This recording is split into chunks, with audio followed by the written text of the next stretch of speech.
From downtown, this is Tim Kitzer from NBA Jam, and you're listening to NIntenDomain Podcast. Boom shakalaka! This week in NIntenDomain, we're going Postal with Postal Brain Damage from Hyperstrange Games. Coming out this weekend. Holy crap, I think I like remote play. Hey man, is that you?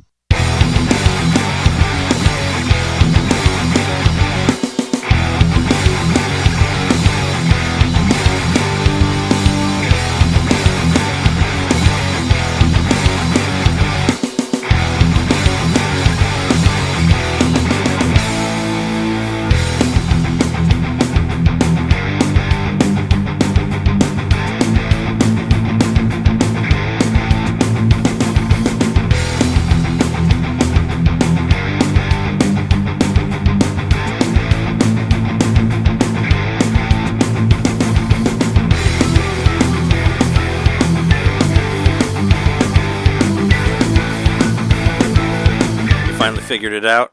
Welcome to NIntenDomain Podcast, episode 407. Your place to hear Nintendo fans talk about excellent first-person shooters that are coming to Switch right now, and other things. We're your hosts. I'm Trey, holy fuckity fuck Johnson, or holy fuckity fucking fuck Johnson. Make sure you get that right. I don't want to misquote them. You don't, because it made me laugh out loud when it happened the first time. I'm Jeremy. Gotta love that dark Justiciar. Mikowski. I'm John, inscribed knitter. You can subscribe to our Patreon. We're back again to talk about video games and whatnot. Let's start off the show as we normally do and talk about games that we got and games that we've been playing. There's a big one that came out from friends of ours that we all have. We all got codes for, disclaimer, but we can save that, I don't know, till whenever we want to talk about it. Because I know we've all played it. I think you got farther than I did, John, on it. Yeah, pretty far. Yeah. Or we can just talk about it now since I already said it. There's a game that's coming out on Friday, which is when this is posting, February 2nd, called Postal Brain Damaged. It's from Hyperstrange Games. Our friend Wojtek, he's been on the show before. They came from their company. And actually, this was the game that I was the most anticipating out of all the ones that they had done, was the Postal Brain Damage one. Because it's like the game, it's my game, my kind of game. You know, obviously, it's your old school first-person shooter. It's very 90s. It very much reminds me of stuff like Duke Nukem, like that sort of thing, where it's like even a little bit of Conquer in there too. Conquer's Bad Fur Day, because you can pee on everything in the game. Yeah. You can whip your dick out and it says censored. There's a censored bar over where your dick would be, and you can drink hot sauce and you can pee like burning urine on people and they'll burn and explode. And it's very much a product of the 90s, but I kind of love it still for what it is. I like it that way though. Yeah. And I like that it actually has a good game to back it up. It's not just something, edgelordy for edgelordy's sake and then nothing else. It's actually like a good game. So it's funny and fun to play. It's very, very silly. It has a disclaimer at the beginning of the game too, saying like, we don't mean that you should go kill everybody. Like, you kind of have to do that, because if anybody remembers, and I have the original Postal game for Switch, you can get it, like the original like top-down Postal. I think I got it right after we talked to Wojtek, because I was just very interested in this game, and Postal was on sale. It was like $10 or something like that, and I was like, I'll check it out. I played it for a little bit, but it's like top-down, and you just basically go around and you kill everybody in one section, and then you go to the next one, and that's kind of how the original game works. And I played it for a couple levels. Isn't that game kind of like Diablo in a sense? I never played it, but same kind of mechanics perspective, right? No, I wouldn't say it's like Diablo, because Diablo's like an RPG. This is, you just go and kill everybody. It's just from a top-down perspective. So, and it was, it was fun enough for what it was. I played it for a couple weeks, then I kind of, moved on from it. But this game is, it's like the game is I hate this, the boomer shooter. I hate that term. I prefer to call it more of a Doom clone, like that sort of thing. Like the old school, or pixel shooter is another one that I like better to describe those sort of things. But yeah, it's more accurate. Yeah, it's basically about a guy who, he loses his TV or something, and he goes crazy and just starts killing his neighbors. It's kind of funny because the same plot of Beavis and Butthead the movie. They don't lose their TV, do they? In that movie, they did. Oh, I don't think so. I thought they just, I don't know. I don't remember. It's a long time. Yeah, they got the TV stolen. Oh, they didn't go on a shooting rampage though. In Do America, it's been a long time since I've seen it. There was another movie on Paramount. I watched some of it, and it was It was okay. It was not as good. I don't know. I thought it was really dumb. I couldn't finish it. It was too dumb for me. And I like the newer seasons of Beavis and Butthead that came out like 10 years ago or whatever it was. Anyway, yeah, it's kind of that same sort of humor. This guy, like, because he keeps talking about his TV, like when you go from like, level to level. And it's kind of weird because, it starts off in suburbia and you're just going around and killing all your neighbors. And I'm like, I was like, should I feel weird about this since I just bought a house? But we are definitely not in suburbia. This is not where we're at. It's not suburbia. So it doesn't feel like that. But yeah, there's a... So everybody's safe. Yeah, it is weird. It's got you got your an older person with like a walker with a shotgun that's trying to kill you. Yep. Like it's very like I don't know. You kind of have to take the game with a grain of salt, I guess, because a lot of it's very it's overly offensive to be offensive. It's kind of like if Trauma was a video game, kind of like that sort of thing, I guess. Yeah, I would say, and they're probably tired of this comparison, but whatever. Like South Park, no holds barred. Sure, yeah. Always over the top, the gore, the grossness, the violence, and and everybody's like, from what I played so far, like pretty much everything's against you. So it's not like you're just rampaging, like you're defending yourself. Well, I mean, kind of. There's because in the first level, in the suburbia level, which I like the way it's designed. Like it has this. It's cool. It has kind of this crazy art style to it. I like how it has like you got the houses, but it also like has like the roads that kind of like go into the air and like kind of like arc off into the distance. Very and stuff Dr. like Seuss. that. Yeah, very surreal. Like you start off in this section of suburbia where you think, okay, it's like a cartoony parody of suburbia, but as you go down the street, and then all of a sudden the street is like twisting and it's upside down and loop to loops and it's branching off into like fractal patterns of suburban neighborhoods going in loop-de-loops. Kind of reminds there's something more to this. It's kind of a little bit like, what was it? Kind of like Psychonauts, even like that sort of art style. True. If you remember that, sort of like, kind of like Tim Burton-y, like that sort of thing. Yep. And and I found some really interesting stuff in that first level, in that first area. I don't know if did either of you find some funny houses that you can go into? Yeah. Did anybody find the Sims house? I didn't find the Sims house. No, explain that though. So I found a house, and this is kind of like, I don't know. I mentioned this before. It was probably on our Patreon episode, but whenever you're playing a video game, and there's like characters that are always moving and all that, but then there's ones that don't move. That always kind of freaks me out when like you come to like, polygonal characters that aren't moving for whatever reason. So I found this house, and it has like people in it with these big giant like green gems like stuck into their heads. So, like, their heads are bleeding, and it's supposed to look like they jam these big, like, Sims gems. Like you would if you're playing, like, the Sims games. So, the ideas that I got was, like, some like, serial killer or whatever obsessed with the Sims, like, took over this house and killed these people and stuck gems in their heads and basically put them in different places. And there's, like, people, like, there's, like, people dead, like, in the pool with these gems in their heads. There's, like, people in their, like, laying in bed, like, with the gem. And it's just creepy. Just find this house with all these dead people with gems in their heads. I'm like, wow, okay, yeah, kind of. On a similar thing, I found some kind of like goth dance party. Everybody was spinning around dancing to like screamo music, which stood out because I saw that too. Yeah, is scored by like 1950s idealistic, whatever kind of music, and all of a sudden it's just screamo, and people are like having a good time. There's witches and stuff in there. So there's all kinds of like random stuff like that where they just put it in there because they thought it would be funny, and it's funny and it works. What I was going to say from what Jeremy was saying earlier about like everybody attacking you in the first level, they don't all attack you. There's like certain enemies that will try to kill you, but there's also the neighbors who are just there, who are just running around and they're scared. You get health points for killing them, so you're like encouraged to take them. 1 health point for killing them. So it's kind of like it's kind of the equivalent to licking the water in Duke Nukem, if you ever did that. In the original Duke Nukem 3D, you could basically break toilets, and there would be like this water fountain, and if you stood up next to it and pressed the space bar, you would get like 1 health point per like every 2 seconds or whatever. So if you had enough time, you could get your life completely all the way up from drinking the water out of like the water fountain or the toilets or whatever. That's kind of what this reminds me of. Because real life. Because it's sort of like, it's like, well, you don't have to kill these people, but if you do, they'll give you health, but they'll just give you a tiny bit of health. So it's kind of supposed to maybe make you feel a little bad. And when you get later to the other levels, they add other people in there that are just running around scared that you don't have to kill. But the game is fucking hard, so I've just been killing them just to get whatever life I can because I don't know. I'm playing it on medium mode, and I was getting my ass handed to me last night. I was trying to get as far as I could, and I got to the third level where you get to the border wall, which is I got to that one. That one was funny. Which is okay, now we're going there too. So we get to Mexico.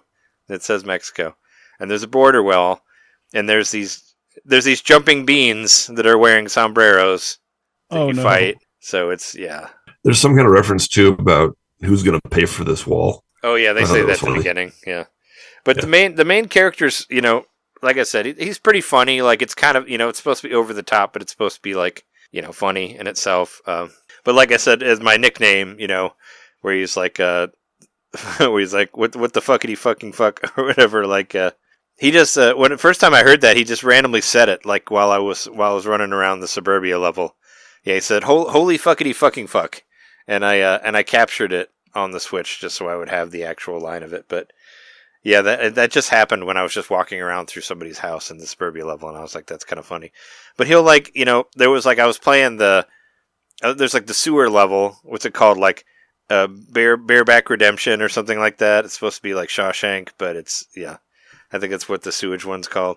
And there's a part where I was just killing a whole bunch of people at once, and the guy's like, what is this game rated anyway? That's what the main character said while I was killing people, and it's kind of its own sort of commentary on it. But the weapons are really, really interesting that are in there. They're definitely this is what. So I'm a huge first-person shooter fan, of these pixel shooters. Like I said, mostly what I want from these games is number one, interesting weapons. You always need to have interesting weapons. Number two, level design, and number three, interesting enemies or whatever. And I like it to be fast paced, and this game is definitely fast paced. I actually had to turn down the aiming sensitivity because it was so high when I started it, because it was just way. It starts a little high, but that's a quick fix. Yeah, I had to turn it down. I turned it. Well, I mentioned it on the Slack that you should turn it down because it's way too high. But it's supposed to be It's supposed to be very, very fast paced.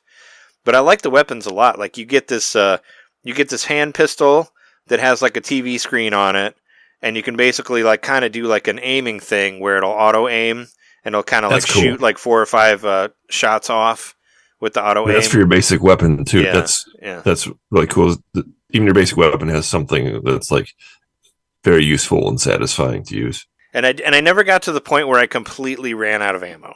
So I feel there's a good amount of ammo running around. There you also get, I think before that you get a chainsaw and a stick that you can wave at people, which is pretty funny. It's basically a chainsaw tied to a stick. So it's very much like that sort of thing. You get a shotgun. You can use it to deflect things, yeah. Oh yeah, and you can deflect stuff too. You can actually kick stuff back at people with your foot, which is pretty funny. You hit a button and you see his foot with a sandal on, kick projectiles back at people. If you hit the button twice, then you see the other foot with the sandal. Hit the button 3 times, you see both feet stick out. How is he doing this? Yeah, I was gonna say that because when I was in the sewer / prison level, I was there's basically cellmates that are wearing prison outfits and their pants are hanging down. You can see their butt cracks or whatever. And there's this one where you go to all these different prison cells, and I went up and I was I'm just gonna kick this guy to death. So I just started doing the kick move, and yeah, it's right leg, left leg, both legs, and it's pretty hilarious. I didn't expect that. That's a nice attention to detail, though. There, I really appreciate that. Did you find the dildo crossbow? Yeah, I did. So it's called the Penetrator, right? Is it what's called the Penetrator? And it's basically a what do you call it? Sniper rifle. It's basically a sniper rifle, but it's a bow and arrow. It's a sniper rifle bow and arrow with a really giant, ribbed, butt plug dildo thing that you're shooting at people, and they're really long, and it's pretty hilarious. Wobbly. Yeah, it's very much what. And if you're just holding the weapon and you have the Z trigger pulled and it's ready to go, whatever, and you move it around, the dildo wobbles. That was funny. Yeah, there's a lot of detail to it. Jiggle physics. Yeah. Also, let's see what other weapons are there. There's you get the machine gun that has the time bombs, that was cool too, where it has a little alarm clock in the gun, and you throw the bomb, and it basically creates cool. like a sphere, and it freezes everything that's inside of it. So that's the time bomb, as it's called. It's called the time bomb, and it'll stop including anybody the who's bullets. inside So of if you shoot at the time bomb, all your bullets will freeze inside it, and then when the time bomb is up, dissipates, your bullets all like shoot out in a rain of hellfire. Oh wow! Oh, I didn't know that. Yeah. Because I just went in there, like I would freeze them, and then I went into the thing, and then I shot them inside of it. So maybe I was close enough. Yeah, for if it you, to still if you hit notice, if you're inside and you're shooting, nothing gets actually shot outside. But then a few seconds later, when the blue sphere goes away, it all just hits at once. Oh, because I went inside and killed something that was frozen inside of the bulb, but I was in the sphere also, so maybe that was why it was working. I don't know, because I was able to shoot something in there. But yeah, there's a lot of cool weapons like that. You get there's a shotgun, which every first person shooter has to have a good shotgun. Shotgun's always like my favorite weapon in these games. This one has like it looks like it's made out of like old like Pepsi and Coke bottles or whatever. It says like Pepsi and Coke on the side, and it has a hook shot also, which was in Doom Eternal. Had that as well. The Doom Eternal had the hook shot shotgun. So it's like, well, I've done this before. So you'll zoom in on whoever you're aiming at and then blast them with a shotgun directly in the face. Yeah, you basically, get over here, but you come to them, like that sort of thing. Like the Mortal Kombat Scorpion spear move, but out with a shotgun. That actually gives you some good opportunities for aerial combat too, because there's these guys who hover around and oh yeah, the big floaty guys that throw hamburgers floaty guys at you. Who throw hamburgers. Those guys are so annoying. I don't like those guys at all. They're annoying, but you can like aim up at them with that shotgun hook shot shotgun. Then you'll fly up in the air, and if you got a couple of them in a row, you can string it together to just do this awesome aerial move, flying from dude to dude and shooting them. I've never seen that in a first person shooter. Yeah, there's a lot of stuff you can do, and well, in like the suburbia level, like there is like some like platforming that where you use the hook shot as well. Like there's a couple times where you have to like hit a target, and it'll pull you like from, to like a different area, and you can kind of platform around like that. There was one time in the suburbia area where I was kind of lost, and I found like a blue door, and I didn't know how to open it. And I was like, I need a fucking blue key. How do I find a blue key? Oh yeah. And I'm just walking around, and there's this big giant fucking billboard that says blue key through here. And then I like went through a tunnel, and then there's another billboard that says blue key here, and it's like pointing to the house next to it. And then I went in the house, and I got the blue key. Yeah. It was just really funny that it worked out that I happened to be like, where's the blue key? And I turn around, and there's a giant sign that says blue key. And I'm like, I was like, that just worked perfectly for me. I don't know if it worked like that for everybody, but it was just kind of like, oh wow, that's hilarious that it just happened at the exact right time when I was trying to find the blue key. And then you get the blue key, and then you're faced with like an onslaught of enemies, and then once you defeat them, you're on your way. You turn around and you're on your way back out, and there's a sign or something, isn't there? That's like, oh, you got the blue key, now get out of here. Something like that. Oh, I was going to ask you about that part because I was having the hardest fucking time with that onslaught of enemies. Like I just kept dying, and I was going Postal myself. I'm like yelling at the TV and being like, fuck you. Because the amount of like, I don't know what level you're playing on, but I'm playing on regular medium mode, and they take a lot of fucking life away from one hit. Like you lose a ton of life constantly. So I was just dying left and right. So I'm like, you know what? Fuck this. I'm not going to kill these guys. I'm just going to go in the house. And I just went into the house, and the level ended. I didn't have to kill any of them. So I just went in the house, and there's basically a remote for a TV in there, and you go and click on the remote, and then you get stuck in a cage, and then you go to the next level. That's how it ended for me. I don't know if that's how it ended. No, I didn't for try you. that. Yeah. I don't think I tried that. I just went into the house behind him because I was so tired of trying to kill him. Well, because there's like, you got the dogs that are attacking you, but there's like 6 or 7 of the old guys with the shotguns, and they can hit you from really far away, like while you're trying to kill the dogs. So like you're already losing a whole lot of life. And then there's the pizza slices there's like a circle of pizza slices that you can get. But also, like, if you get too close, you're getting shot. And then the guys with the hamburgers, the floating guys, show up. And then there's the extra dogs that have the dog houses on top of them that are even harder. Oh, yeah. And they'll kill you in, like, one hit. So, I mean, it's like an onslaught of enemies where it's, like, one after another after another. I remember the pizza slices one. Was that with the blue key, or was that separate from the? I think there was 2 battles. There's the blue key battle, which I got out of, but then there was another one down the road. Yeah, I guess it wasn't the blue key battle because this was at the end of the level. Like you go up a hill, and then just like really a whole bunch of shit appears, and they throw and it's like wave after wave after wave. It starts off with the dogs and the shotgun guys, and then it's the floaty guys with the hamburgers. And then it's the dogs with the dog houses on them that are like really powerful, where you have to shoot them a bunch of times. And I never got past that. Yeah. So I just was like, fuck this. And I went into the house and ended the level. But I didn't know that I could just not kill them and just go inside, which is good because I was getting fucking pissed. Yeah, I had to play it a bunch of times. I think I probably played that spot for a good hour before I beat it. But I mean, it was fun the whole time. I didn't shout fuckity fuck and fuck this. I did. I thought I had a good time. It was just challenging. Yeah. The one thing I will say negative about this game, and maybe there'll be a patch down the road, but gyro controls, guys. Let's add some gyro controls on there. There's no gyro aiming. That's gotta be standard for every gun game, first and third person. You really miss it, and I can control well enough, but you still want like that just little like extra, just like where you kind of just move a little bit to get that perfect headshot and all that. And I think it should be in every game that involves aiming. Like it's really nice to just have that little nudge, that'll get it perfect. Agreed. But overall, great game. Great job on it. To everybody who worked on it, I thought it was a fantastic game. Then, how many games? I'm not that familiar with the Postal series. How many games are there in the series now? I would guess this is the best one.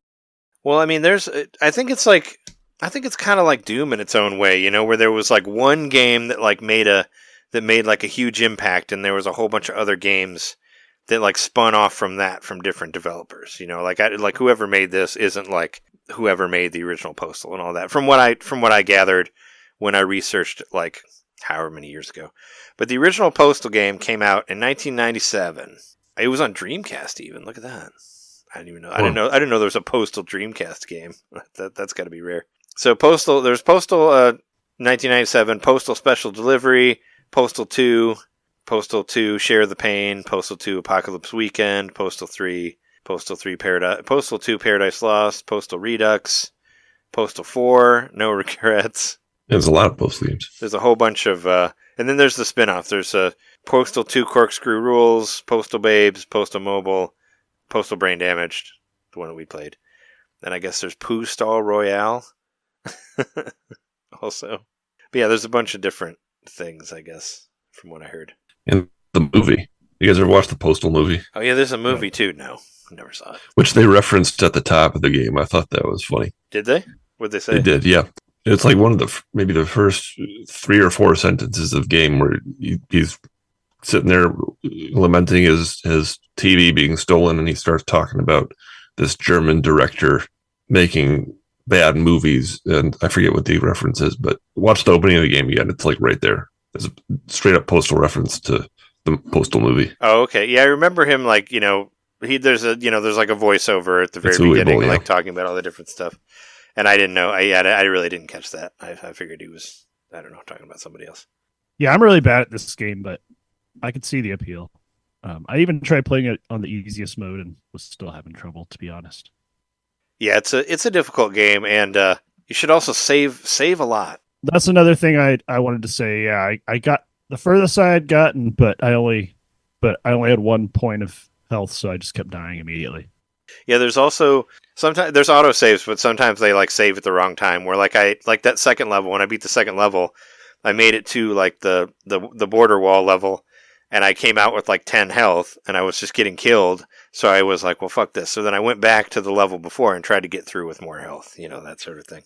I also found the font to be really small on the game. It was kind of hard for me to read what the what it said for the save files, because the font is really tiny. Like when you're trying to load your saves, I had to use the zoom function on the Switch. I mean, I guess it depends on how close you're sitting to your TV or whatever. But even like my 40-inch TV down here, I could hardly read it because the font is really tiny. Also, it's like yellow on purple or something like that. It's kind of hard to tell what it is. Same thing when I got a new weapon and there's weapon descriptions, I had to zoom in on it because its font is really tiny compared to like the rest. Like here's the screen and the font's like here in the middle. It's like really small. So I don't know if you had that. The rest of us got this game to shoot stuff. Trey got the game to read. So. Well, I want to know what it says about the guns, and I want to know which fucking save file I need to load. It should be able to tell me, I need to save I save scum like crazy in these games.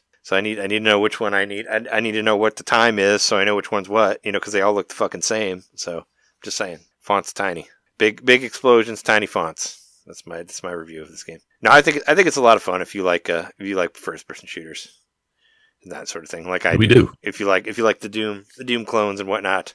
They're called boomer shooters, Trey. No, pixel shooters is what I call them. Pixel shooters is a better name than boomer shooters. Boomer. They all have pixels. It's like we're all like 70 years old or something and playing these games. Back in my day, you could. I mean, they didn't. You could buy all of the new games with a single income. And 2 houses. Yeah, right. Just to celebrate the release of this game, I decided to throw together a list of my top 5 favorite Doom type games, Doom clones, pixel shooters that you can play on Switch right now. If you really like, definitely get Postal Brain Damaged, but you can also get these games.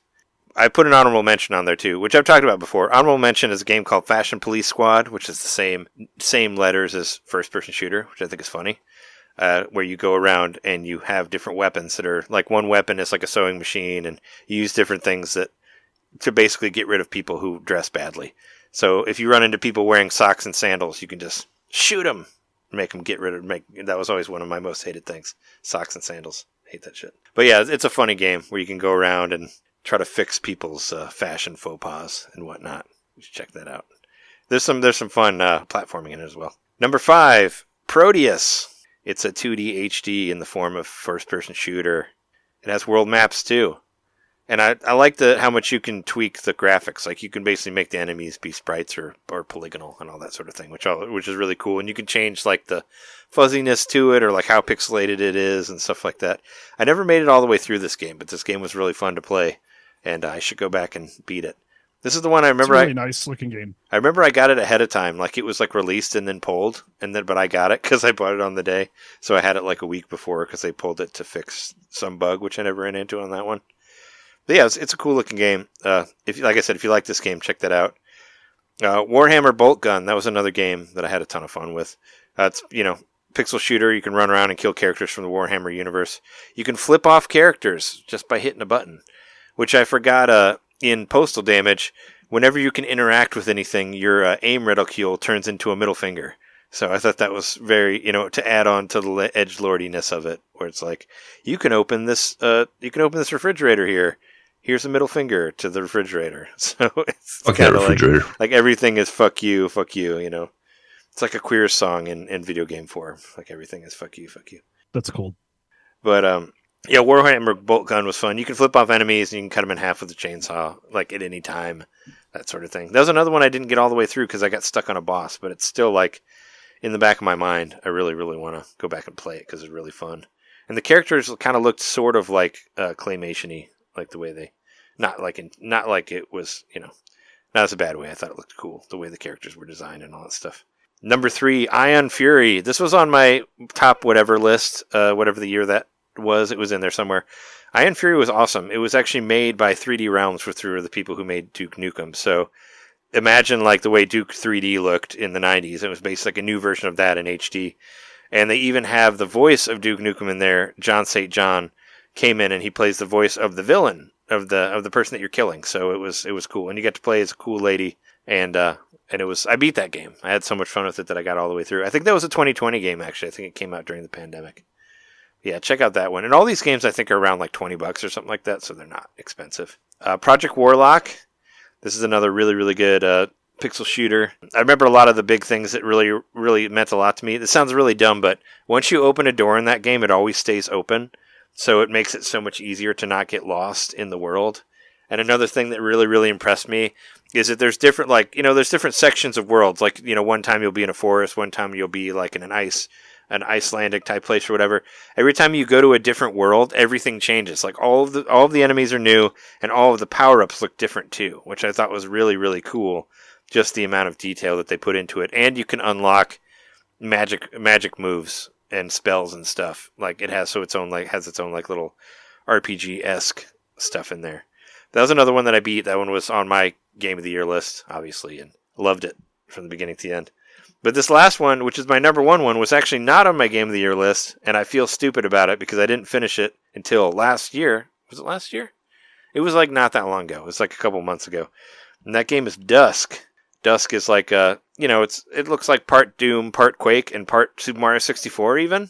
Like some of the later levels actually reminded me of Super Mario 64 levels. Actually, there's a survival mode that you can do where you play inside of Peach's castle from Super Mario 64. Well, their own like recreation of it. So they obviously pointed out to it. But it's really cool. I know, Jeremy, you played it a little bit, and you said it kind of reminded you of Resident Evil 4, sort of. Mm-hmm. Like in the village with all the people chasing you and all that. But all the characters are really weird looking. And those last couple levels, like at the end of the game, are just are bizarre as fuck. Like there's one where you can completely change the gravity, and like you're like falling off of the level and then landing in another level. Like it totally blew my mind. Like the last couple levels of that game, they really just go crazy. And then like you end up in like the room of like the developer of like whoever's playing or whatever. You go into a room with a computer that has like Dusk on the screen. Like it gets really fucking meta towards the end there. It totally like blew my mind. But yeah, if you really like first person shooters, check out these games here that I made a list of. But yeah, that's good for Postal, right? Mm-hmm. Yeah, everybody go get it. It's a good game. Thanks for giving us the free copy of the game to check it out. We appreciate it. Yeah, we ended up. Thanks so much, Wojtek, for sending that our way, because we ended up getting it like 3 or 4 weeks before it came out. So this is still kind of like pre-release. So I haven't gotten an update yet for it, like when it officially releases, which will be Friday, which will be when this releases. But it's been. I haven't had any trouble with it. No Prince of Persia over here for me. This one has actually made it all the way through without it completely glitching out. Which actually, there was an update for Prince of Persia, and my file is still fucked. I tried it, but I still can't do anything with it, which sucks. But yeah, let me. I can run through the rest of the stuff that I did real quick here, and then we can switch off. So after last week, I was talking about how I finished the Game of the Year video, for 2023, and after I'd finally beat my Game of the Year video, is what I wanted to say. I finally got through that. I was just kind of like in this void of what do I do now, and I was just thinking about. I was thinking about my Game of the Year stuff, and I thought about all the other Game of the Year videos that I did. So this is like almost like a John level thing that I did here. Kind of reminds me of your OCD remix thing. I basically went back and I watched all of my Game of the Year videos. Did you say OCD remix? Did I say OCD? Is that what you said? No, I said OC remix is what I meant. I thought I heard that, but I thought that was a slip of the tongue. I think your OCD made you hear that. Yeah. No, it was just kind of like I was like I need a folder that has every Game of the Year game that I ever put in a Game of the Year list. So I made like the ultimate Game of the Year folder on my Switch menu. So that's 7 years of Game of the Year games. So that's almost 70 games in there. And I just basically went from the beginning, from 2017 till now, and that's 7 Game of the Year lists. So I just basically went through and I put them all in order from the beginning of 2017 to number 1 of last year. So that's how you'll know what's what. So I put them all into one fucking folder, and it was kind of reminiscent to see. You should do that if any of you remember what your old Game of the Year lists are. Put them in a folder. Oh, yeah. So then you can look at them and be like, oh, why did I never beat that game? That sort of thing. It's kind of funny. Well, my 2017 list was actually like half 3DS games, so it's not fully Switch stuff, because the Switch had just happened. So there's a couple 3DS games, and there's even a Star Fox 2 was on that list, which Star Fox 2 is on Switch now. So I just threw the Super Nintendo app in there. But there was 2 games that I had to find that were not on my Switch already. I don't know if you can guess what they are. Like, what are 2 games that I haven't played in a really long time that are on my Game of the Year list? They were both physicals. From what year? Any year from the past 7 years. Any year. Yeah. Ones that I've never played on my new OLED. These are games that I had that I played on my other Switch, but I never played on this Switch. Fire Emblem, 3 Houses. No, it's not Fire Emblem. I like those games. I mean, I like these games too. I just don't play them. No, the 2 games were Mario plus Rabbids Kingdom Battle, or whatever the first one was. Mario plus Rabbids. And the second one was Ring Fit Adventure. Never played it on my OLED. So I had to find those. I had to find those cartridges because they did not exist on my OLED. Because if you never played the games on there, they don't exist. They're not icons. So I had to dig those out and just put them on there just so they would be on my files, so I could just slot them into place and all that. But yeah, it was fun and all that to put everything together and be like, oh yeah, look at all these games that I beat or didn't beat, or I can go back and be like, oh yeah, that game was number 6 from year whatever. I have it all there that I can reference whenever I need to. In case I need to know, like, when, whatever it was, whatever. That sort of thing. So I did that. Made the Ultimate Game of the Year list folder. Very nice. But I also played some F-Zero 99 because I really like that game. And I made it through the King League Grand Prix, which was insane. Like, I was pretty impressed with myself. That's the hardest level of all of them. Like, I made it all the way through Firefield even. Have you made it all the way through the Grand Prix yet, Jeremy? The hardest one? No. The King one? No. I had this crazy moment where, because the hardest part of any Grand Prix is like the 4th race, you have to get over, was it like 20th place or something like that? 20th or 25th place? Yeah, you'll get knocked out really fast. Yeah, and that's the hardest one. And I was about to die, and I basically hit the top, I did the like top thing, like right at the right time, and I went from like 25th place to like 12th place in just a couple seconds, and I captured it on my Switch. Just so I could look at it again, because I was like, wow, that was insane. And once you get to the end of any Grand Prix, you actually you can't get ranked out in the last race. So that's cool, because I got last place on Firefield. Because that level's fucking hard. And I haven't played it in a long time, not since I was like a teenager or whatever. So I played it, and I got 17th place out of 20 people, because 3 people died while we were playing. But I made it up from A- to A now. So that was cool. But yeah, I just played a bunch of F-Zero 99 stuff. I was looking for those secret levels. Like, there was an update that was supposed to have secret races in there. But from what I've seen no footage of it. I've seen nobody has found them or anything. But and I know you can do you can do private lobbies. So we could all play online if we wanted to. That's on there too. But it's still a lot of fun to play. It's an awesome game, if you didn't know. I beat Dead Tomb, the game that we had the interview about last week, where we talked to John Lester.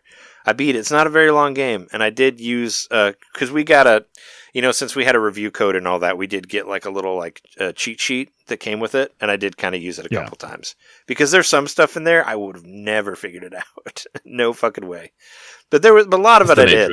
I'd say that about like 70% of it I figured it out on my own, but there were a couple times where I'm like, I would have never figured that out. Like, that's way too obtuse. Like, some of them are just kind of out there. But there's some interesting little puzzles in there. I found the Game Boy. I found the Game Boy in there that John Lester was talking about. I found the little runner game. I played it for a while. I captured it and put it on Twitter and all that, so you can see it. Cool. It runs pretty well. It's got like that, cream spinach look, like it's supposed to look like an original Game Boy game and all that. But I recommend that both of you give it a try. It's not a very long game. Like, I think I beat it in like an hour. I played a bit of it today, so I got to like the 3rd screen where you pick the potions, and then I couldn't figure out what to do. Yeah, I could tell you what to do if you need to know. I'll get back into it. I had a pretty late gaming week.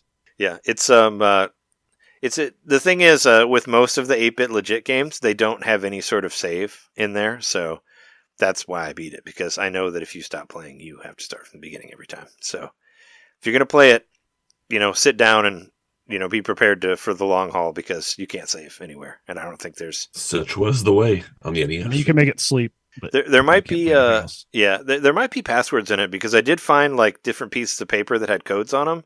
And I don't know if that works for passwords or not. I'd have to look at it. But no, it's cool. It's got some really cool parts to it. Like, there was some fun stuff that I figured out on my own, where I was like, yeah, that's cool. And yeah, there's a lot of like John was saying, there's a ton of NES stuff in there. Like, I found the Power Glove. I found the NES Zapper. Like, it's the orange, it's the orange one. I found the Game Boy. Like, everything is very much like retro themed and all that. And and it's an NES game, and it's got some it's a fun game to play through. Like, I had a good time with it.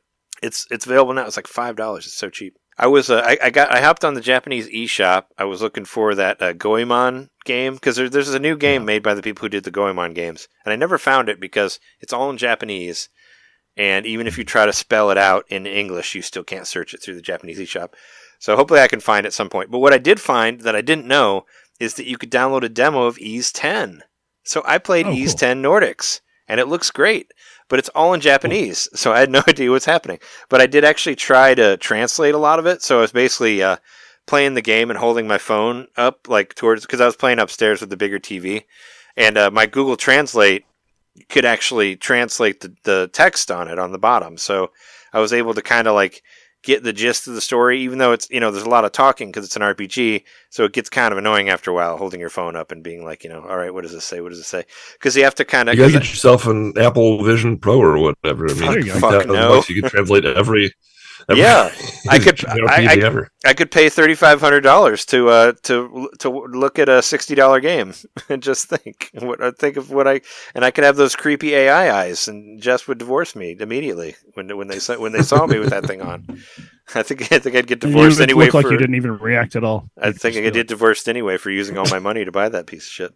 But no, it's No, yeah, I was able to, and when you basically there's a line of dialogue and it'll translate it. So I basically had to put the phone down and then raise it again to translate the next line of dialogue.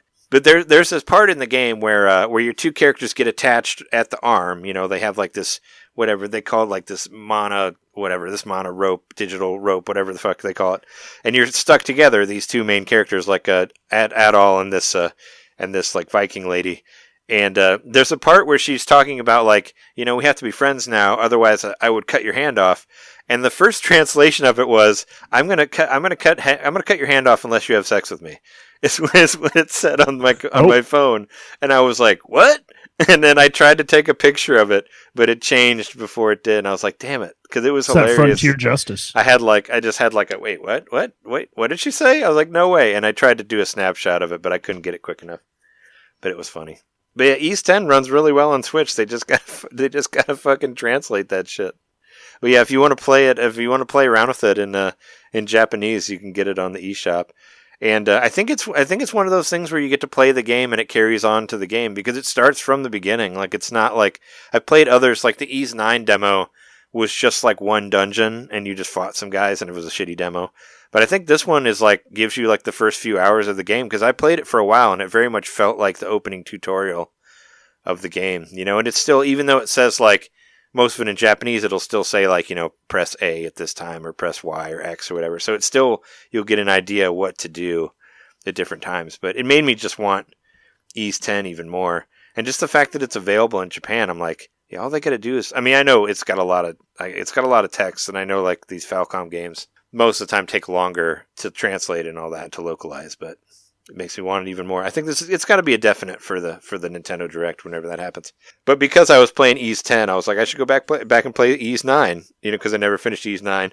And also, it's on my giant Game of the Year list folder that I made. So I went back to playing Ease 9, and it's fun. I made it through Chapter 6. I'm in the middle of Chapter 7 now. There's 9 chapters total, so I'm going to try to beat this game before the next Nintendo Direct happens, which could be as soon as next week.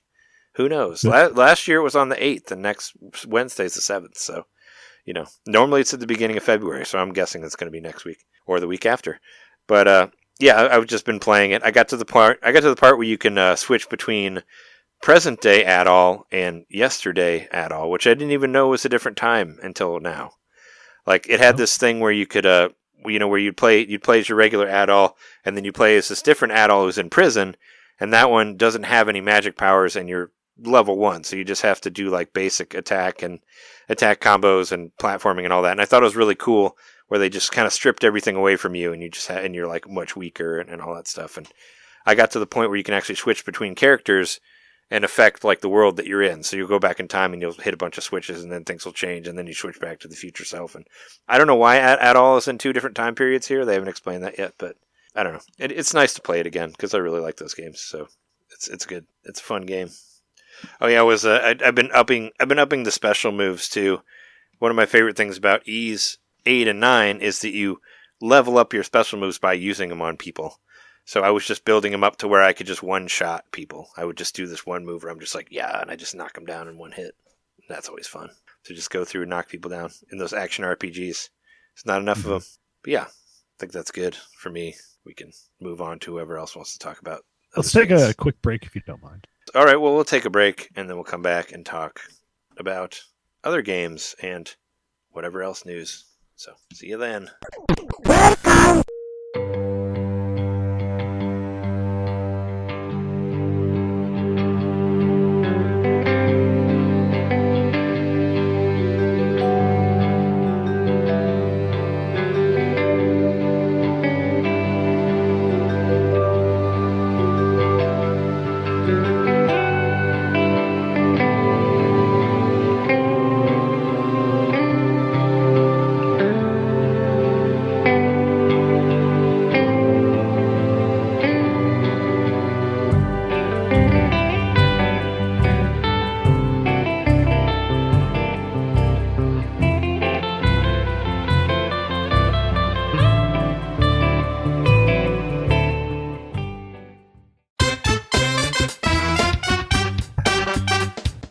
Hey, you. It's me, Mario. Yeah, you. Subscribe to our Patreon to hear our bonus shows, which happen every month. I'm tired. Tired of all the big corporate podcasts spoon-feeding you the same old video game news on every single show? Spaghetti. Ravioli. Then expand! With NIntenDomain Expansion Pack. It's us talking about old games that were important to us. It's us interviewing people that we meet at conventions. And heck, it's live shows from those same conventions. It's basically everything you could want that NIntenDomain ever made. Here we go! And it's just $1 a month. That's less than a bad indie on the eShop. It's $12 a year, which is less than Nintendo Switch Online. Thank you so much for subscribing to our Patreon and supporting NIntenDomain. Just go to patreon.com/NintenDomain podcast and, hey, Mario, let go. Whoa! He's throwing us back to the show. So long, Bowser. Patreon.com/NintenDomain podcast. Game over.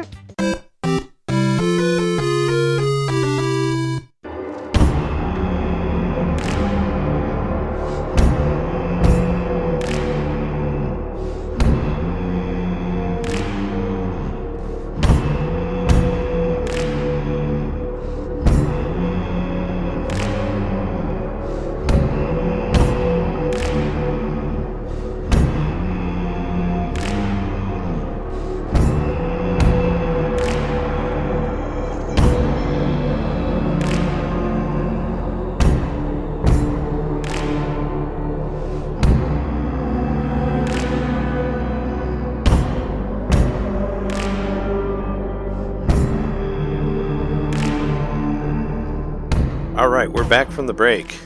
What have you been playing, either of you? John, you want to go? Sure. Yeah. Like I said, pretty light week for me.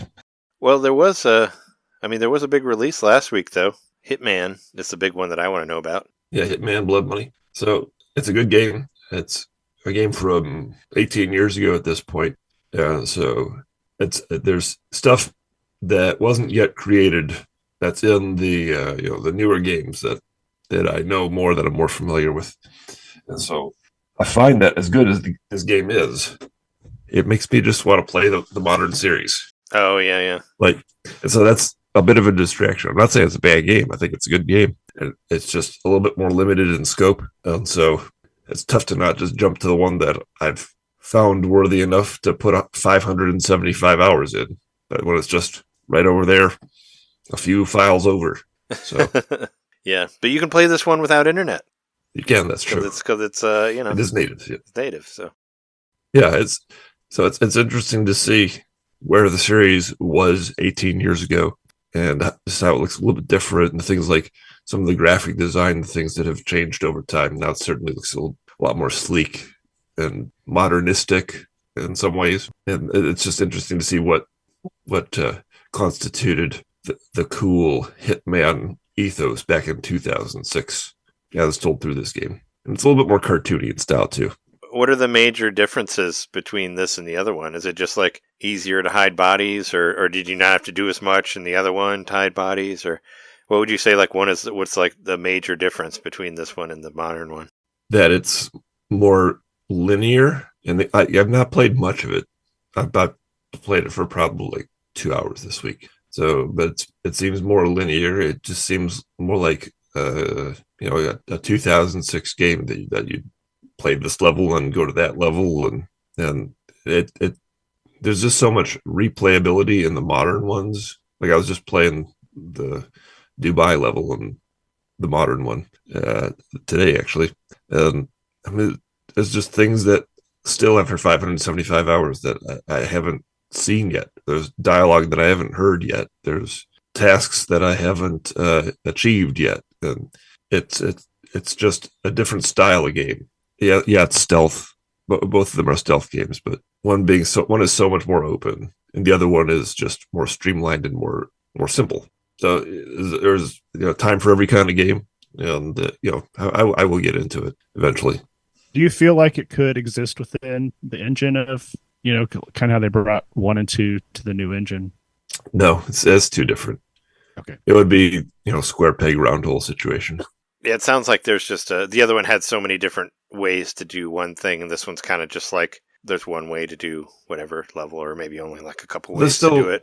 There's still the nugget of the idea that you are able to take out the character in multiple different ways, and still the game does encourage you to go back and replay the level and try this way, now try that way.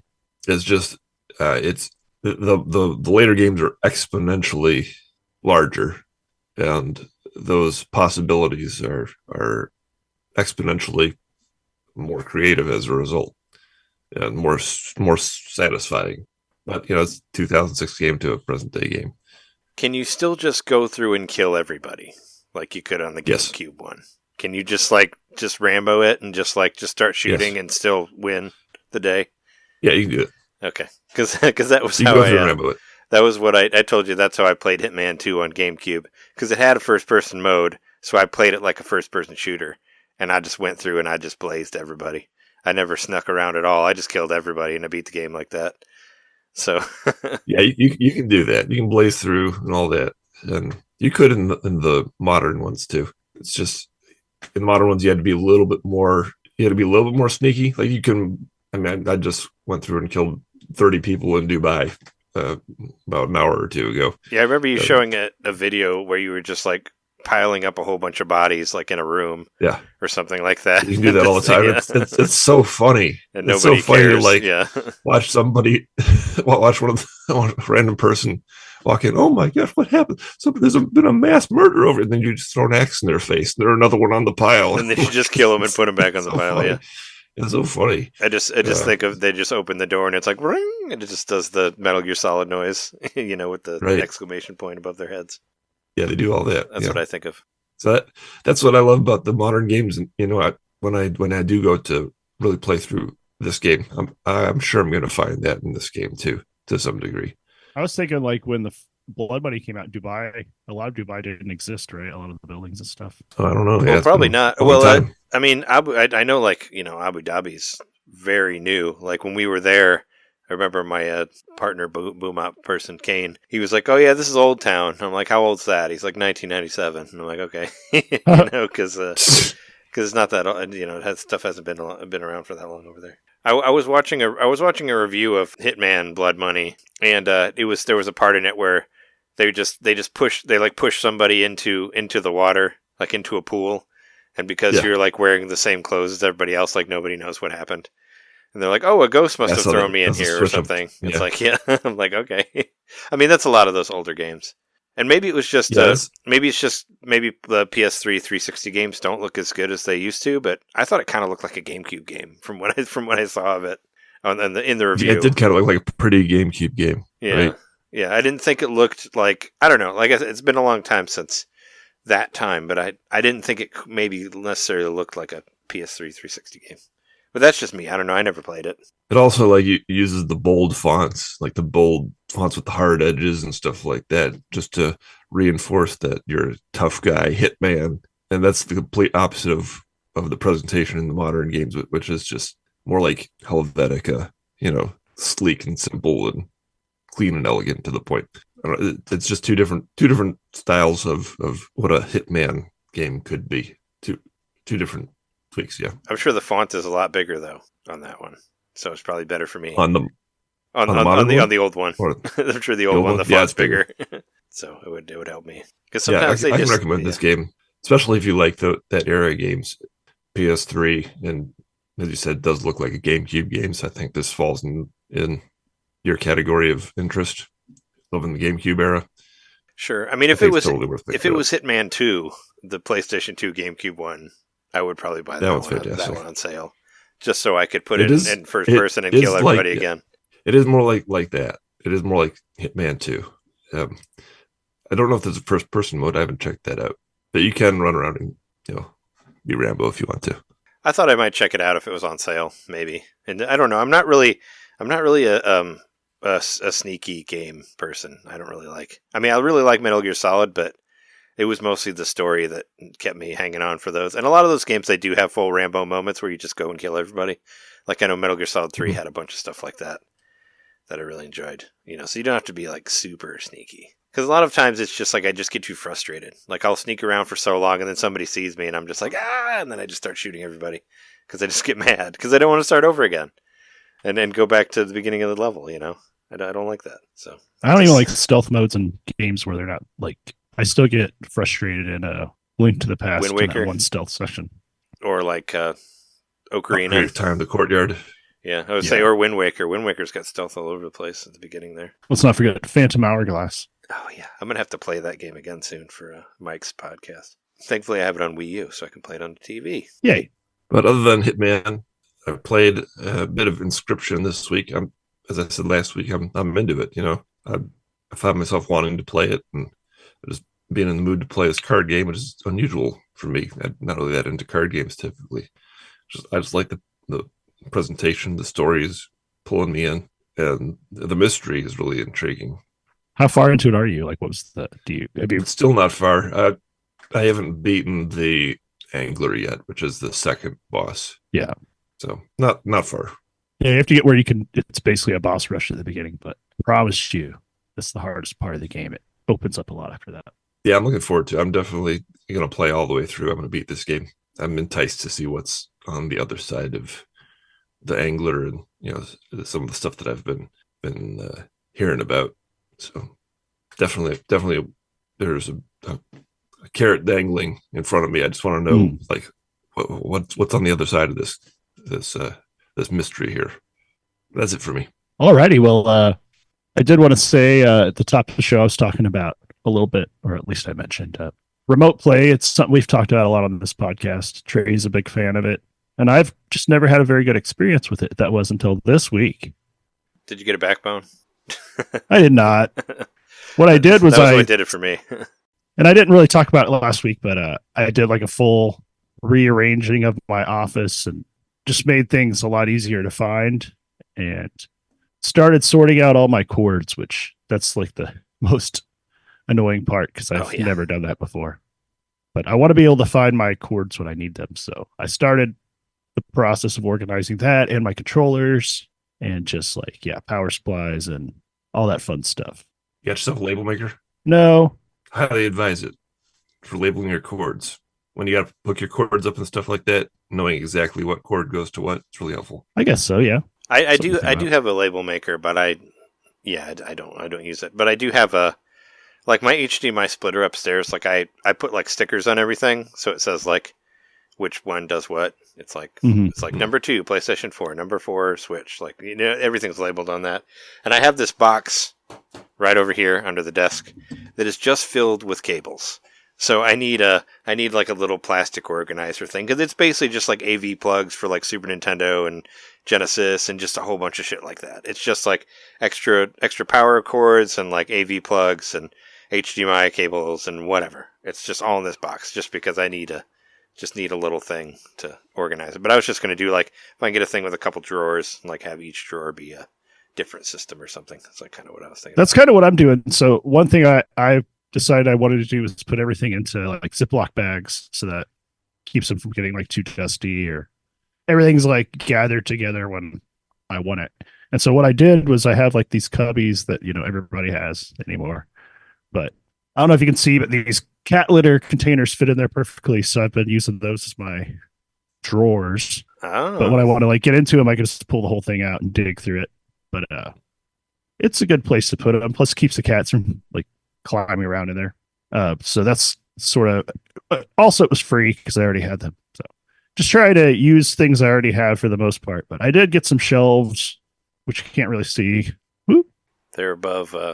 Yeah. Yeah, they're up top there. They're above your head. Just trying to make it nicer. But while I was putting it all together, I was like, I want to try remote play with the PS4, and it works great because they're on the same network and everything. I don't even have my PS4 plugged into the LAN. My PS5 is, but weird. Essentially, I could play PS5 up here while Sean is using the TV downstairs. So that's the use case that I discovered. And I've been playing Baldur's Gate 3, and that game is not at all reflex based, so that's why it works so well. Well, you can, and also, can't you use like your PS4 as a remote play system for your PS5? That's what I'm doing. Oh, okay. Yeah, because I'm playing my PS5 upstairs through my PS4. It's not like the screen quality like flickers in and out a little bit, and it may not if I plug the PS4 straight into the modem. Yeah. Which I'm going to do eventually. But like I said, for now it's working great because the game I'm playing doesn't really require it to like lag. But I haven't noticed any lag. I mean, I've really been trying. I played a couple other games just to test it out, and they seem like they worked okay. Other than, like I said, the screen would be a little blurry sometimes, but I could read all the little fine text and stuff in Baldur's Gate, which is got very small fonts in places. It depends on, whenever I'm playing it on my phone, it's like pretty close to my face, so I can read whatever's there. But yeah, of course, the other great thing is that like when I'm done, I can just like go downstairs and keep playing or whatever, Yeah. Which is great. Yeah, that would be the cool thing. Like if I ever got a PS5, I was like, well, I could put the PS5 upstairs and then have the PS4 down here, and then it can like remote the PS5 and all that. So that would be cool because then you'd have it on like. It's working great for me so far, and once again, I didn't have to spend any money on it, so that was cool. So that's my use case scenario for it, and I really like it. And I'm at the end of Act 2, and there's 3 acts in this game, so I'm getting close to that finish line. But I am on the hardest boss battle I've gotten to so far, which is the big boss of the second part of the game, I think. I hope. And but every time I fight, I'm getting a little further before I die. So I actually had to do a little bit of save scumming because I got to a really crucial decision in the game, and it was either have the person I'm trying to date completely leave because she's pissed at me. She just like completely leaves, or she's really disappointed and like I think she like has like status debuffs and stuff. Because she failed her quest. So I actually had to reload the save file a few times to do it perfectly right, where she didn't die during this battle. And so I had to like keep her in out of harm's way. And then she basically just assassinated an innocent person. And that's how she became her Dark Justiciar, sorry. That's what she wanted to be. So she achieved her goal. Now she's super happy, but everybody else in the camp's like, that was weird. Just like murder that person that was like tied up. So yeah, it's weird, but I like it. And hopefully next week I'll be in the 3rd act when I actually get to go to Baldur's Gate. I finally get to go to the actual place. Get to open the gate. I get to actually be there. So you get that's to meet sort Baldur. of I meet Baldur. Could ask him about his gate.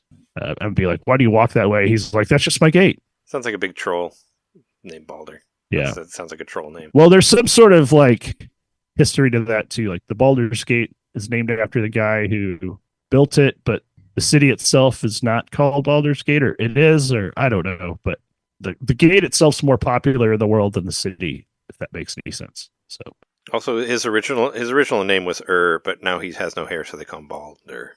That's where they got that from. True. It's just Gate, but he's been bald for so long that they call him Baldur. His dad's baldest. That's my dumb joke.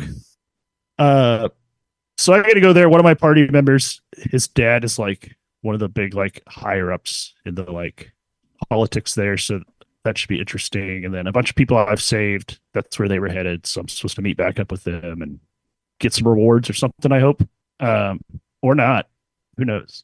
But yeah, it's cool. It's like I was saying last week, maybe even the week before, the fact that it's tricked me into playing like a turn-based strategy game, it's kind of funny.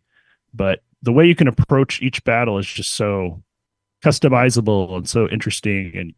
And, I've learned the best way is to like split my party up where we're approaching from multiple angles. And then we like do a surprise attack on whoever, you want to kill first. And that's just sort of the strategy I've been using lately. But it's not working on this boss because you basically are in like, you get funneled to this room. There's a huge cinematic scene. And then, you have to start from a certain position. So that kind of sucks, but I'm going to win. I'm going to beat him. I already said I played Dead 2. That's pretty cool. And the Mario vs. Donkey Kong demo. Did we talk about that at all?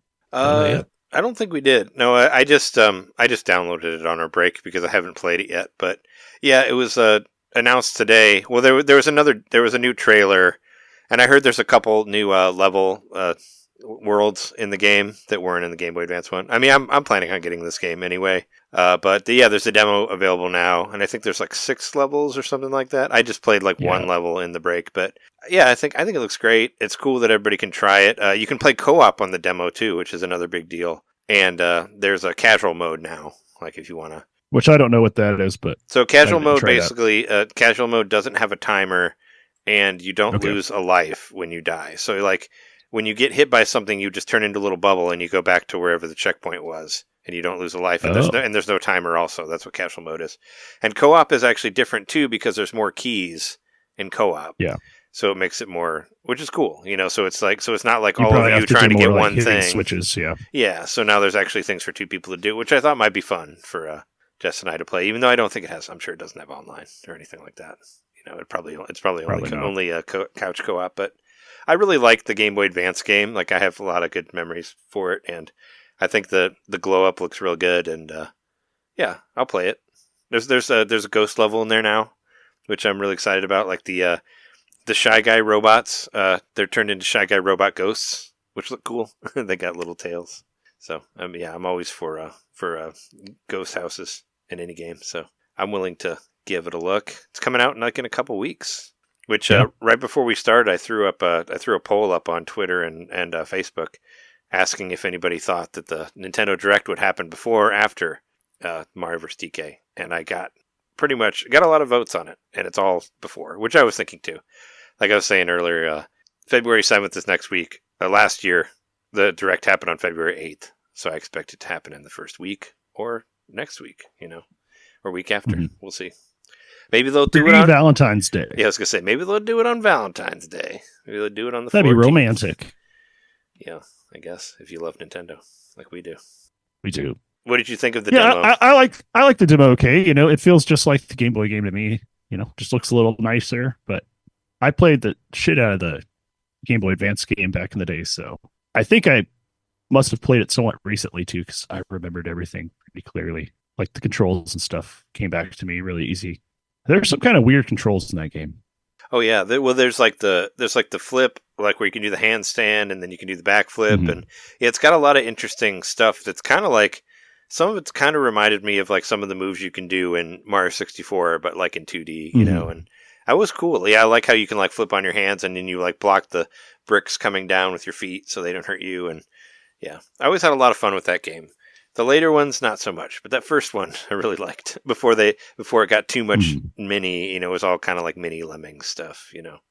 Which I guess there's some levels like this too, in this one too, which I don't remember if the first one originally had that. It kind of reminds me of that. Was it that Krusty Funhouse game on NES where you kind of like lead the mice through the maze? They kind of have stuff like that in this one too. But I'm excited about it regardless. There's like over 130 levels in there. Co-op will be fun. I don't know.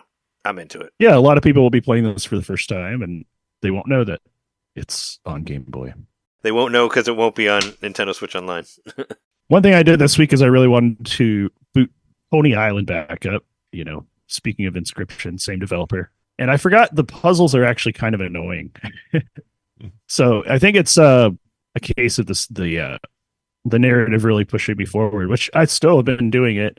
And I haven't played super far into it, but I'm to the point where you have to basically have three or four things you have to do to like move to the next part. So it's a game that I don't know if it's out on Switch or not. I don't think it is. Pony Island? To me, it feels like I don't think so. To me, it feels like a game you would have to play with a keyboard, because that's part of the fun is like talking smack in the chat window to the evil guy that's talking to you. And I don't know how much the AI actually recognizes what you're saying, but it's still really funny. Just tell them to fuck off and stuff like that. So yeah, you got to have a keyboard for this, but I would recommend it. It's good. It's weird. It's everything I love in a game. It I've even has watched some ponies. videos of it for the first time because I know something else came out about Pony Island too. Maybe there was a new trailer or something. Yeah. And so that got me curious to finally take a look at it and like, oh, this is pretty much like what Jeremy was saying. And I stopped looking up anything else because I just didn't want to. I knew it was something that I was interested in that I would like to play sometime, and the less I see about it, the better. Until then, yeah, I imagine you can play it through Apple Arcade or something. It's probably on there. According to Wikipedia, Pony Island was only on It's only on computers. But yeah, you can play it on Windows, Mac, Linux. But I don't think it ever went anywhere else other than that, according to this. But so you could play it on your laptop. Yeah, it's one of those games that was made in like a studio or something. And actually, I think Inscryption was too. But like it was like a more of an open source game studio sort of thing that they use the tools to make the game. But they did a great job. So yeah, I recommend that. It's weird and creepy and the music's pretty good. And then one last game I played a little bit this week just because I was intrigued by the name, Hard Space Shipbreaker. I don't know if this is on Switch, but I don't think so. I haven't heard. Yeah, I don't know what it is. I've never heard of it. What's it called? So here's how I would describe it. It's called Hard Space Shipbreaker. Oh. So essentially it's like the distant future. Earth's a piece of shit. Everybody's moved away, especially the rich people.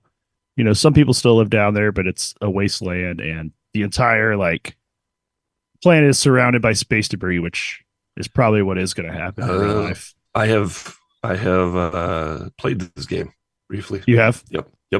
Yeah, my brother-in-law's he really liked this game. You're flying around, you use it from portion to portion of a ship and kind of break it down. Is it that same game? It's exactly that. Yeah. So I would say it's a bit like Power Watcher Simulator in a strange way, except in reverse, because you're going up to a ship and then you're in full 3D space in 0G, and you're like floating around and you're breaking apart the ship with like this laser ray, and then you have like a grapple ray and you're grabbing pieces of the ship, or if it's too heavy or too much mass, I guess it's technically what it would be. Then you have to break it down more, but there's certain pieces you don't want to break or you'll get penalized. And then there's like different hoppers you have to send it to, but you got to be careful not to like get sucked into the hopper yourself or it'll kill you. It's really like dystopian because basically they have like a genetic scan of you, and the very first thing they do is kill you to transport you to like where you're going to work. And so now you're like a clone officially. And then every time you die, they just like, you come back, but you owe them like a ton of money. And it's just like, it's all about trying to get out of debt, but it seems like my debt just keeps getting worse even as I like scrap all these ships. But the ships themselves are really cool and like, super detailed. And it's a pretty relaxing game because you're just kind of like chopping apart these giant things and then sending the little pieces to different little hoppers. And that's basically the whole game from what I can tell. So yeah, it's something interesting to try if you want to do chores in space. I remember it being very meditative and floaty, like floating around in 0G. Sometimes the controls can be a little frustrating, and like there's like a roll you can do because it's really easy to lose your orientation, I think. And there's not any kind of like, I guess there is sort of a HUD that points you where you need to go, but still in full 3D space, it can be strange, but once you kind of get used to the controls, it's fun. And I just really like shooting the pieces into the bays. Like it's really satisfying because it kind of like, like when the things disintegrate in Portal, when they go through the liberation fields or whatever they're called. It's kind of the same thing when you send these things through, they kind of like break apart and it looks really cool. So I remember the mechanical designs looking really cool too. Like, yeah, it's hard to put it into words, but everything seems simplistic yet complicated at the same time. Like you'll see lots of hard lines and machines that obviously someone really thought about building and designing, and like you think that this could actually make sense with all these little parts that I'm seeing. Yeah, but then things are like color coded, or I remember the color designs just kind of popped and made it look, and made something that could look complicated simpler and more inviting. Yeah. And I guess like the other dystopian part is it sort of reminded me of that anime I was watching a while called Moby Dick. It's a futuristic anime where they're shipbreakers, like this game, where in the distant future it's cheaper just to make a new ship than to like repurpose an old one. So there's just all these ships floating around, and that's kind of the way this game is too. There's just all this space trash and entire ships that are just floating because they just got left behind for whatever reason. Haven't found any like weird bodies or anything. I don't know if that exists in the game, but yeah, I recommend it if you like chores in space. You should have said that from the beginning. Makes me more intrigued. Chores in space, what I always wanted. Chores are always better if it's a video game. You can sit down and do them. You don't actually have to walk around and do them. Just put on your Apple Vision Pro. Do your chores. You can pretend. I hope that there's a whole bunch of accidents involving that. People tried to do blank with Apple Vision and ended up breaking neck. It looks intriguing. One thing that's kind of funny I saw this week, and it's sort of an aside, is that there's some sort of chip that Musk has got, like a company that's trying to come up with a chip that interfaces with the brain, and there's been a whole lot of controversy with like test animals dying and stuff, and particularly apes, like just animals. Not that I want any animals to be treated cruelly, but you're getting really close to humans there. So yeah, they did do the first like human trial, I guess, which there hasn't been a whole lot of details. But what I watched, what it was showing like as one of the main things was that you could look at your phone and like type with your eyes, and I'm like, but that's already happening with this Apple thing. Like, wouldn't it be better just to have eye tracking cameras than to have something jacked into your brain? Isn't it like you just move your hands like under it or something? I don't know. It's something. Yeah, it doesn't have a keyboard, but yeah. And then like the eye tracking is supposedly like seems like magic when you're actually using it.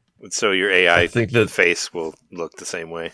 Well, it's just like the AI thing seems like it's doing the exact same thing that can be done with like motion trackers and stuff, but it's trying to use the brain to do it. It's like, I don't know. It seems dumb to me. the first most important application for something like that, I think, is for people who are like paralyzed, for people who like they can't do the motion with their hands or all that stuff.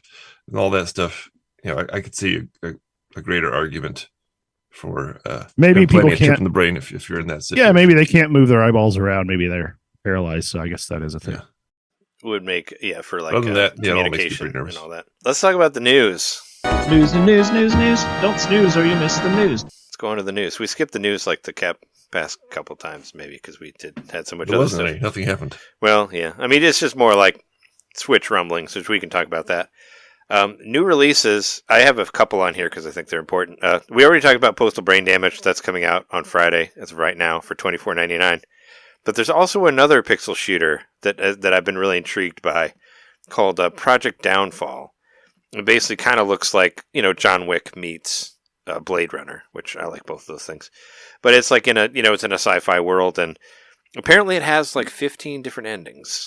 So you can beat the game multiple different ways by doing different things.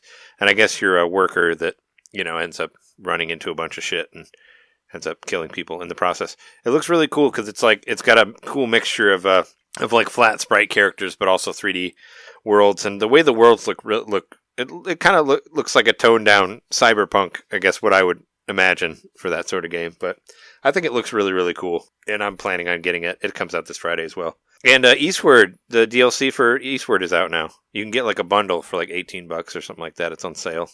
It came out today, the 31st. Well, today as we're recording this. Are you planning on checking that out, Jeremy? Or are you still just like, I mean, it's on the cheaps. Yeah. You might even be able to get it. Yeah, I was looking at $5. the eShop today and I saw that it was up, so I'll probably get it at some point. I'll be interested to see how it compares to like the regular story and all that, like the like how you work it into the game, like how do you access the DLC? I was playing Dredge for my my top 10 video, and I bought DLC for Dredge, which I still haven't played, but it is in the video. The DLC is, and I was like, how do I activate it? And it just appears on your map, and you just take your ship to it, which is really cool. I wish more games would do that. Like it's always like, how do you access this DLC? Like when we did the DLC for The Messenger, you had to like beat the game all over again, even if you'd already beaten it. It's like sometimes it'd be cool if it's just like you can just select it, or I like how it was just a part of the map that was nothing there, and now there's something there in the Dredge, and you just go to it. But I don't know. Do you want to take it away with some of these news stuff here, John? This next one I'm really interested in. I'm going to get Arzette, the Jewel of Fairmore. That's the one that is made to look like the Zelda CDI games. 100% getting that. Wand of Gamelon. Gamelon. The news on that is right, like those CDI where you could play as Zelda, but they weren't great. They have really weird, bad animation. Weird animation. Never played them, but I mean, why would you? but if you wanted to, it's funny to Morbid have their curiosity. like own version of it and all that. Yeah, I think this is great. Like someone took a joke way too far and made this Zelda CDI homage. I'm looking forward to it. So the news on that is that Limited Run is doing a physical edition, not only physical edition, but like a collector's edition with all kinds of extra goodies and stuff. In addition to that, and I'm really thinking about getting this, they're making a CDI controller for the Switch. That is fantastic for this one game. Yeah, I was gonna say, what have a CDI controller. So I've never seen a CDI controller. Like what is that like? It looks like what is that? I don't know if you've ever seen a controller for the that's bad comparison. I don't know. It looks like a remote control with like a circle at the end. There's a picture. If you click that link, you'll see it. But $35, you can get this CDI controller for your Switch and PC. I think I want to get it. Yeah, it kind of looks. I don't know. Just the fact that it has a cord and all that, it kind of reminds me of an old Betamax controller that I had for like a top loader Betamax. Except that one was funny because it only had a couple buttons. It basically had like play and pause and like fast forward, and that was like it. That was like all you could do on the remote, and it was connected to the beta player. And if you wanted to rewind it, you had to go over to the system and click it on there. You couldn't do it on the actual remote. It's pretty funny. So that one is coming out pretty soon. The game is coming out when? Somebody needs to. I think it's March. Somebody needs to use it to beat Dark Souls on Switch now with that thing, with the CDI controller, because that's what they do, right?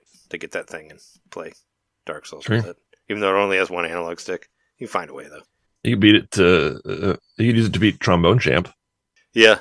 So Trombone Champ still getting the updates.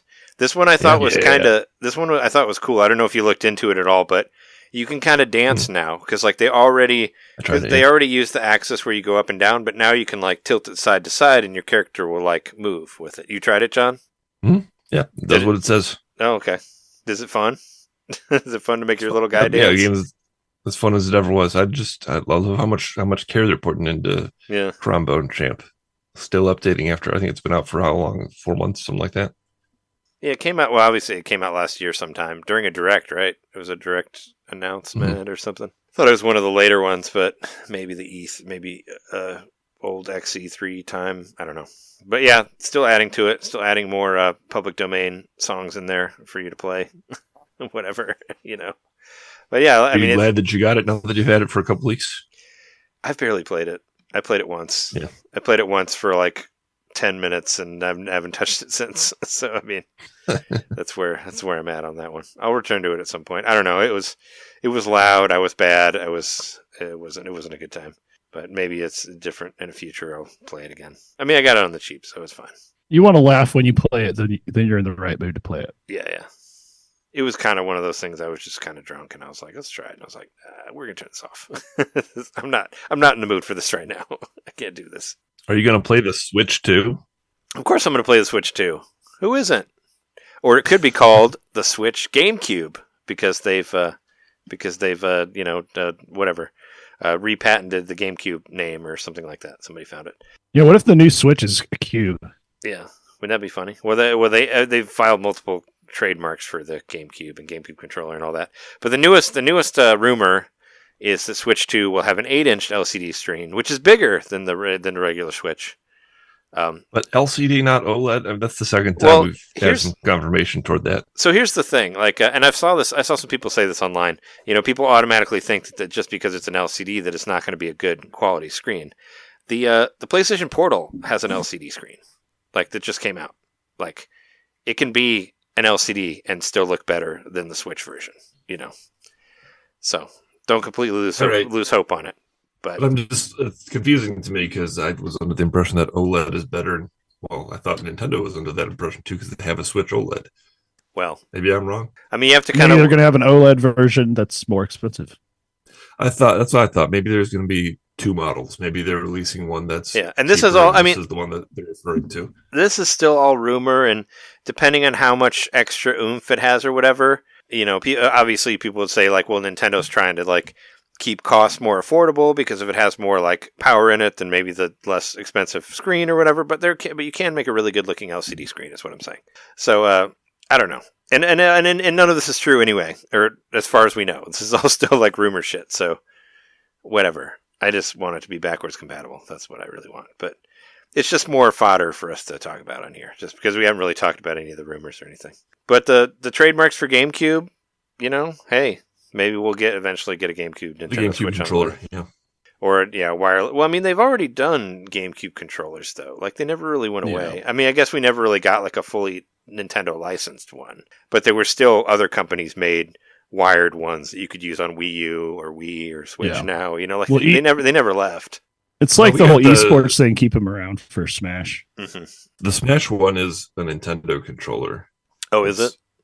Yeah. I thought they were always I always thought they were third party. There are more of those power. It's Powerade that makes the GameCube ones.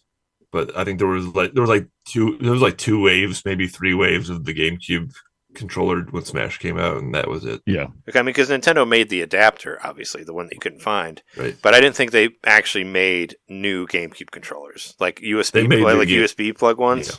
They did? No, they made ones with the traditional GameCube plug. Oh, okay. Well, anyway, I like the GameCube. I've talked about it a bunch on here. So any GameCube stuff you want to do, I welcome it. Let's do it. Go for it. This just happened today at on the State of Play PlayStation whatever thing. But it's a Nintendo announcement as well. Sonic Generations is coming to Switch, but it's Sonic Generations X Shadow. So it's having new shadow levels that were never in the original game. I actually really like Sonic. I really liked Sonic Generations on PlayStation 3. I bought it for $10 when the first Sonic movie came out because it was on sale.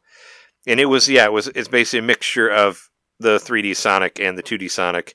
It's like new Sonic meets old Sonic is the idea. Like you have the two different Sonics that are from different times and they mix together through timelines. It was considered one of the best 3D/2D Sonic games.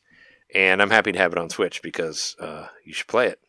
Any of you Sonic fans out there? Yeah, I would get this because I was interested in that at the time and just didn't have the opportunity to play it. This is cool to see some references to both the 2D and the 3D Sonic games. I mean, in the trailer, they showed the famous truck going down the street, rolling around at the speed of sound. Yeah, that level from Dreamcast, and I think some of the shadow levels from Dreamcast and all that stuff. So the shadow levels are very dark. Spot. They're all like black background, everything. Like I guess they're going to incorporate a shadow. I don't know anything about Shadow the Hedgehog, but there's always still that little part of my mind that wants to play the GameCube game with the guns and all that. I still want to play that one, even though I'm sure it's awful. But people still have a soft spot in their heart for it and all that. It's still, But I mean, I like Shadow in Adventure 2.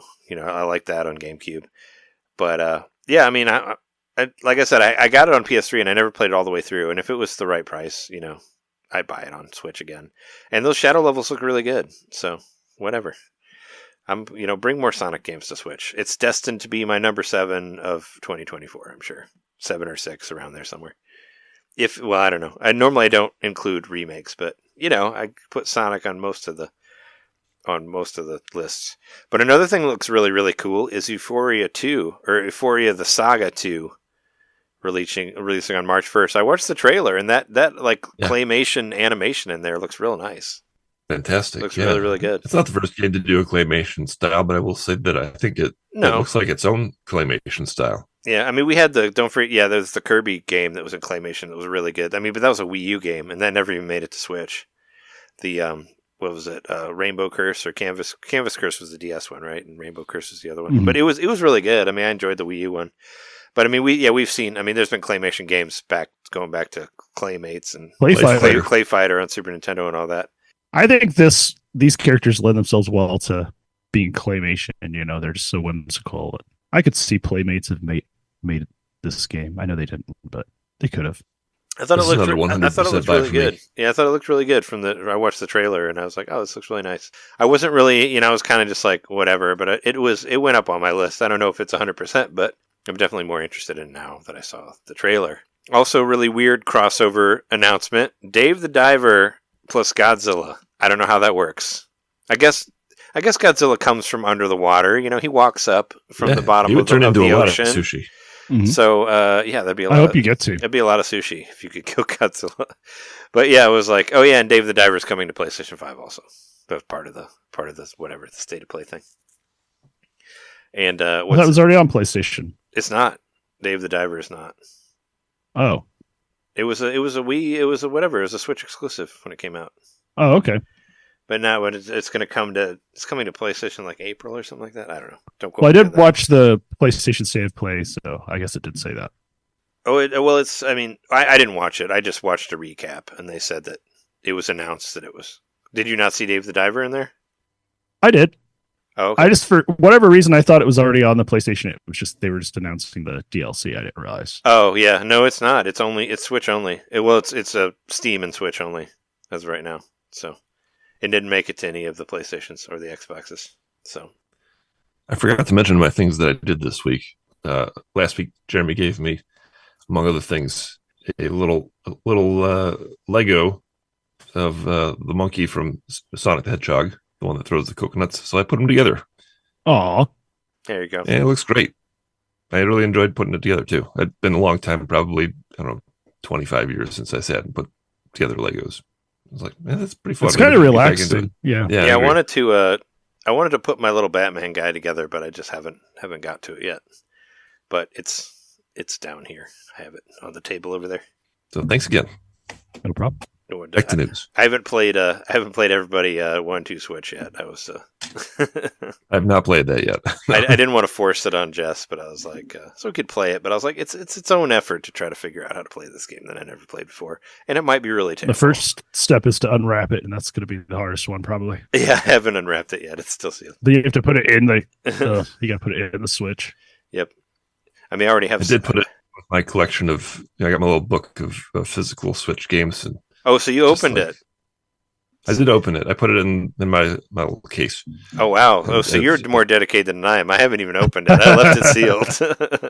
I left it sealed. It did feel like a betrayal to my other games, which I think are of quality and I could be proud of. Yeah. There's this 1-2 Switch, everybody 1-2 Switch in there. I think it'll just be funny that it like shows up in your, like, once you put it in your Switch, it's there forever that you played it at one point.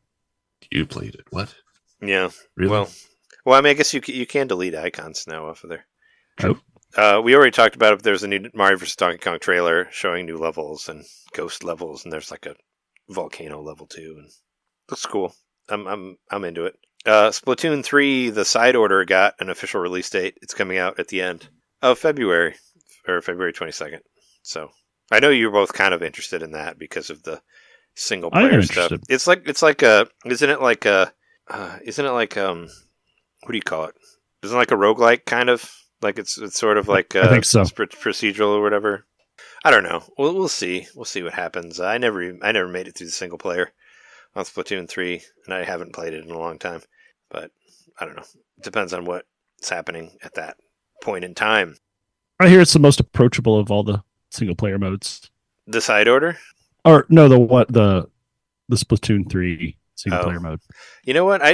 That seems to be for everyone other than me, because I beat the single player on Splatoon 1 and 2 no problem, and 3 I just bounced off of. So I don't know.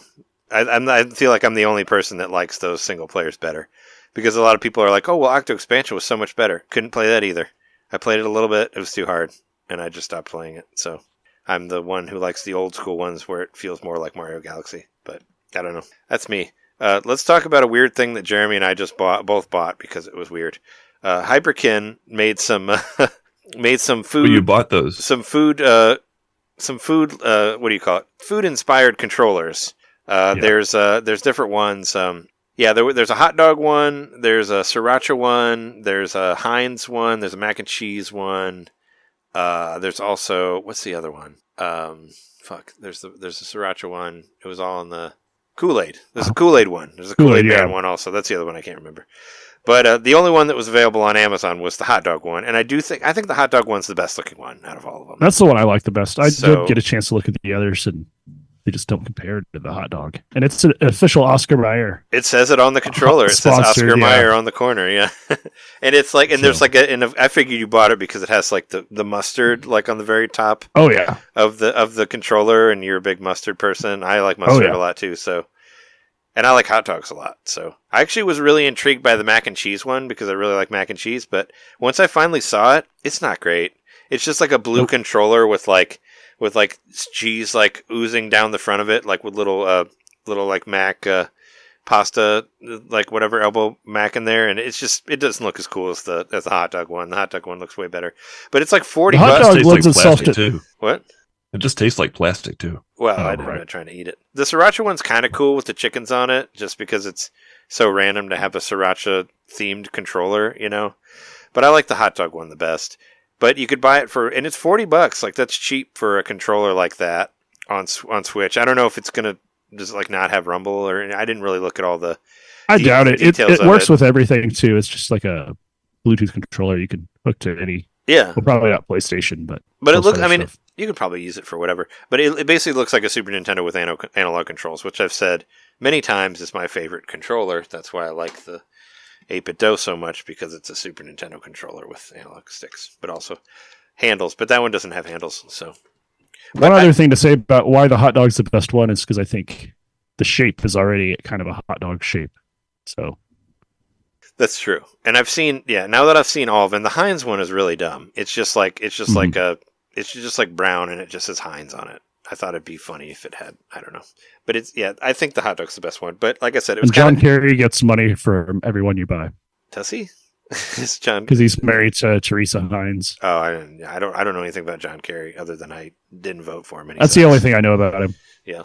That was one of my jokes during my mustard stand-up set. Oh, about John Kerry. I like that the hot dog. Oh, that he flip-flops from Nintendo to PlayStation. So I like that the hot dog controller has mustard on it and not ketchup. It's not it didn't do the thing that we can't do in Chicago, is put ketchup on hot dogs, apparently, even though I like ketchup and mustard on hot dogs. But I just like hot dogs. They're great. No, but they had like this false scarcity on Amazon, because I put a link onto the Slack, and Jeremy's like, oh, I bought 2 of them. And then I looked at it and I was like, well, I'll probably get one just because it's cheap and I just gotten paid for a thing. And I was like, well, I'll get one. And then I looked at Amazon and it's like, only one left. There's only one left. And I'm like, okay, fine, I'll order it right now. And then I order it and then I look again and it's like, only 20 left. And I'm like, fuck you. It's such If you go there now, bullshit. It just says in stock. Oh, okay. Yeah, when I went there, it said 18 left. I was like, you just said 1 left. And then I got 1. And now you're just going to say that until you run out. You know, I feel like all that stuff is fake scarcity. You know, it's like only 1 left, and then they're just like, of that box, and then we got this other one with all these other ones in there. But it was supposed to be like a limited release in some way. So, but I ordered it because I was like, oh, I could have it for the show, but it's not supposed to be here until next week. I don't know why. I was like, oh, I'll get it in a couple days, but you're not getting it for a week. You know, even though they already charged me for it. So, but I'm excited to see what it looks like. It looks kind of small. We'll see how small it is when we actually get it. But you know, it's like I said, it's cheap for a controller. It's like half the price of a like Switch Pro controller or whatever. So you never know when one of your controllers are going to go down, or you just want to have a hot dog controller. So there's that. Is there anything else that anybody wants to say on this list, or did we go through all the things that we wanted to say? Let's see. Modder made the worst way to play Super Mario Kart with fixed camera angles. You ever see that? Yeah, I saw that. It's basically like It's basically Resident Evil, old Resident Evil meets Mario Kart. I guess I read some of the thing. Yeah, the person was like, I just wanted to see if I could, just because it's a dumb idea. But yeah, so I imagine that your steering changes every time you switch to a different angle. I don't know if it said that or not, but you know, in Resident Evil, it would always, like, your orientation would change, so the way you would move from one to another would change depending on what camera angle, which would always be annoying. Right. In my head, I just think it must be like it does the little, like, after you cross the finish line, it kind of follows you around the track and shows it from different angles. So I imagine it's like that, but it seems pretty dumb. What about I haven't tried it yet, but I want to try out Celeste 64. Oh yeah, me too. But it's not on Switch. Yeah, it's on itch.io. I think still. Yeah, it's on itch.io, and it's because it's an anniversary of Celeste, right? It's been how many years? Hold on. 6. Something like that, right? I think it's been 6 years. There it is. Yeah, it came out in 2018. So yeah, 6 years from the 25th. So anyway, it was a Celeste anniversary, and there's like this 3D version of Celeste that's supposed to be kind of like a 64 game, but I think it looks really cool. And I saw people doing crazy moves with it and all that. And I was hoping that maybe Jeremy had played it because because I think you're the only one that can, because it's not even an itch. Even they said there wasn't a Mac version available, even though it's on itch.io or whatever. Oh. So that's what I heard. Well, then I'll definitely have to try it. Because I think you're the only one that can actually play it. But it's free. You can play it, but it looks cool. I'm interested. You know what came out 5 years ago? You mean what didn't come out 5 years ago? Yeah. Metroid Prime 4? 4's reboot announcement came out 5 years ago. Yeah, I was going to say, that didn't. Nothing came out of that. They just told us that they were reworking it. And I remember when they said that where they were, people were like talking about it, was like, oh, well, it'll be out by 2022. It's like, what time is it? Yeah, 2024. Still waiting for Metroid Prime 4. I need to go to and clip out because I have, well, it's in my little intro I did for Jeremy's Retro Revival, but I have a video of me like actually reacting to that announcement. I saw that. Like, oh. I watched that video of you reacting to the Nintendo event, whatever year that was. But that was before 2017. But that was before the reboot, even. That was a different company before it was Retro, even yeah, really interested to see what's happening with that. But also, I'm interesting with what's happening with the Nintendo Direct. I feel like we're going to get one next week. What do you think? Me too. I mean, this now is the right time. That's it's normally at the I beginning also of think February. With the stuff that was in the PlayStation State of Play that is also on Switch, kind of makes sense that they would follow up soon. Well, I figured that since they put out a separate trailer for Mario vs. DK and a demo, that's like not going to be a part of the Direct at all. Like it might get a mention, but they're just kind of. That's why I was wondering whether it would come out before or after the release of Mario vs. Donkey Kong. But I still think it's going to be before. I'm saying it right here. I think it's going to be next week. So hopefully it will be. Then we can talk about it and all that stuff. But yeah, that's been our episode 407. Thanks everybody for listening, and go out and check out. Well, you don't have to go anywhere. Go to your eShop and play Postal Brain Damaged. It's a great game if you like old school first-person shooters. Check that out. We've all enjoyed it, and I'm definitely planning on playing through that game all the way through because the levels are really weird, and yeah, the enemies get weirder and weirder as you go. I don't know. There's like that one character that's like a whole bunch of arms and legs that like rushes you. Oh yeah, like some kind of Cthulhu thing. Yeah, and if you collect, there's posters that you can collect that'll give you descriptions of like enemies and characters and all that. And I collected the poster of that, and it was saying like, it said something like, "This is much worse than any of the characters from Bloodborne." Like it even said like reference Bloodborne. I was going to say directly. That reminds me of yeah. Yeah. I thought it was funny that it said Bloodborne like exactly in there. It's like you've seen the stuff from Bloodborne, but this one's way worse. And it like it rushes you and knocks like half of your health if it hits you. So that's another thing that was destroying me. So it's a hard game, but if you like that, like I do, check it out. And if you want to check out more of our stuff, go to patreon.com/NintenDomain podcast. And just for $1, you can hear all our bonus episodes. For $5 and above, you can see videos of us right after we record. Or you can see, or you can listen to the WART radio.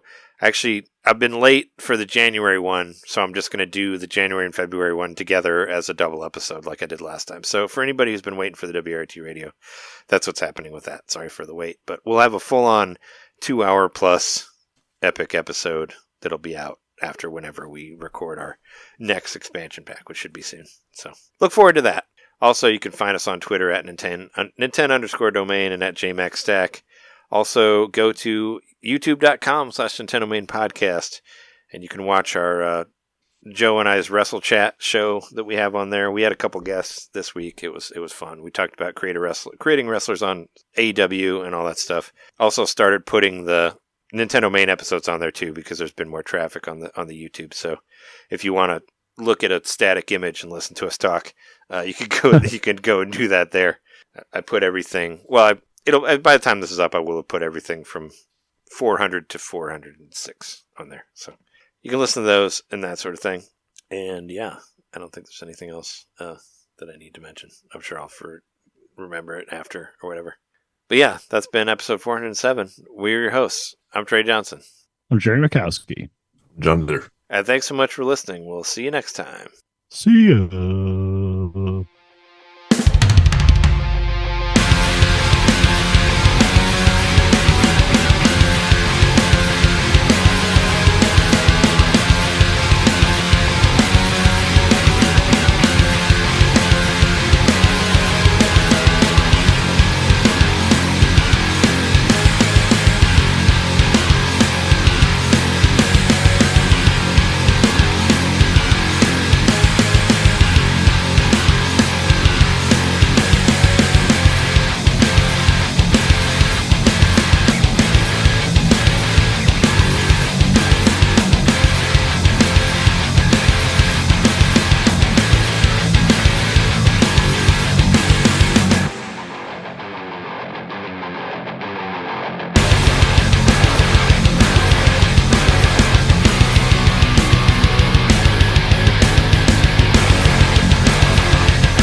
On Friday, which is when this is posting, September 2nd.